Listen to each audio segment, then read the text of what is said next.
एक बार की बात है, गौतम बुद्ध अपने शिष्यों को जिंदगी से जुड़ी अच्छी बुरी चीजों का ज्ञान दे रहे थे। सभी शिष्य उनकी बातों को बहुत ध्यान से सुन रहे थे। उन सभी में एक शिष्य ऐसा था जिसे प्रश्न पूछने की बहुत आदत थी। वो उठकर गौतम बुद्ध के पास गया और उनसे बोला, आप हमें जिंदगी के बारे में जो कुछ सिखा रहे हैं उस सब का क्या फायदा, क्योंकि हम में से बहुत से बच्चों को ये भी नहीं पता कि हमारे जीवन का मूल्य क्या है और ये जीवन हमारे लिए कितना कीमती है। पहले आप हमें ये बताइए कि इस जीवन का मूल्य क्या है। अपने शिष्य की बात सुनकर गौतम बुद्ध अपने कक्ष में गए और एक चमकता हुआ पत्थर का टुकड़ा लेकर आए। वो टुकड़ा उन्होंने अपने शिष्य को दिया और बोले, मैं तुम्हें इस जीवन का मूल्य तब बताऊंगा जब तुम इस पत्थर का सही मूल्य पता लगा कर आओगे।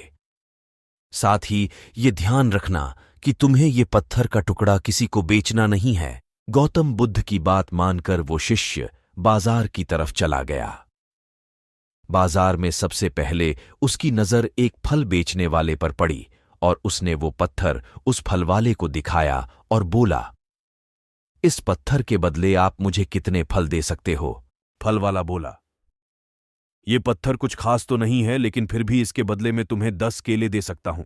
वो शिष्य उस पत्थर को लेकर आगे चला गया। फिर उसे एक सब्जी वाला मिला। शिष्य ने उस सब्जी वाले से उस पत्थर की कीमत पूछी। सब्जी वाले ने उस पत्थर को ध्यान से देखा और बोला, इस पत्थर की कीमत के बदले में तुम्हें ज्यादा से ज्यादा एक बोरी भरकर सब्जियां दे सकता हूं। इसके बाद वो शिष्य उस पत्थर को लेकर एक सोने के व्यापारी के पास गया। उस पत्थर की टुकड़े की चमक देखते ही उस सुनार ने उसकी कीमत 100 सोने के सिक्के लगाई। शिष्य ने वो टुकड़ा बेचने से मना किया तो वो सुनार उसके बदले 200 सोने के सिक्के देने को भी राजी हो गया, लेकिन शिष्य ने वो पत्थर नहीं बेचा। इसके बाद वो शिष्य एक हीरों के व्यापारी के पास गया और उनके सामने उसने वो पत्थर के टुकड़े को रख दिया। उस पत्थर को देखते ही हीरों के व्यापारी ने एक साफ कपड़ा बिछाया, उस पत्थर को उसके ऊपर रखा, फिर उसकी परिक्रमा की और हाथ जोड़कर उस पत्थर को कपड़े में लपेटते हुए वो बोला, तुम जिसे मामूली पत्थर समझकर उसकी कीमत पूछ रहे हो, असल में ये एक बेशकीमती रूबी है। उस व्यापारी की बातें सुनकर वो शिष्य हैरान हो गया। वो दौड़ा दौड़ा सीधा बुद्ध के पास आया और उन्हें उसने जो कुछ भी बाजार में हुआ वो सब बताया।